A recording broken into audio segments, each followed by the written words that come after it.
نیکی ایک ایسی برائی جو تمہیں بری لگے اللہ کے نزدیک اس نیکی سے بہتر ہے جو تمہیں عجب میں مبتلا کر دے۔ اپنے بیٹے امام حسن علیہ السلام کو وصیت کرتے ہوئے فرمایا، اپنے بھائی کی نصیحت کرو، چاہے اچھے کاموں کی ترغیب کے لیے یا برائی سے روکنے کے لیے۔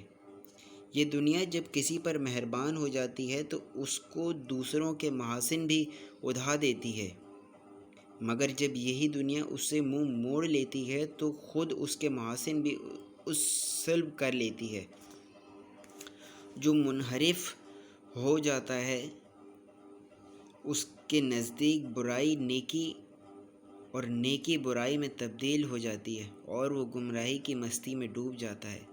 ہر آدمی کی قدر و قیمت اس کی اچھائیاں ہوتی ہیں۔ اگر کسی آدمی کے محاسن اس کے عیوب سے زیادہ ہوں تو وہ کامل ہوگا، اور اگر اس کے محاسن و معیب برابر ہوں تو وہ اپنے آپ کو بچانے والا ہے، اور اگر اس کے عیوب اس کے محاسن سے زیادہ ہوں تو وہ ہلاک ہونے والا ہے۔ کسب حسنات بہترین تجارت ہے۔ سرمایہ دین نیکیاں حاصل کرنا ہے، ہر نیکی کے لیے ثواب ہے۔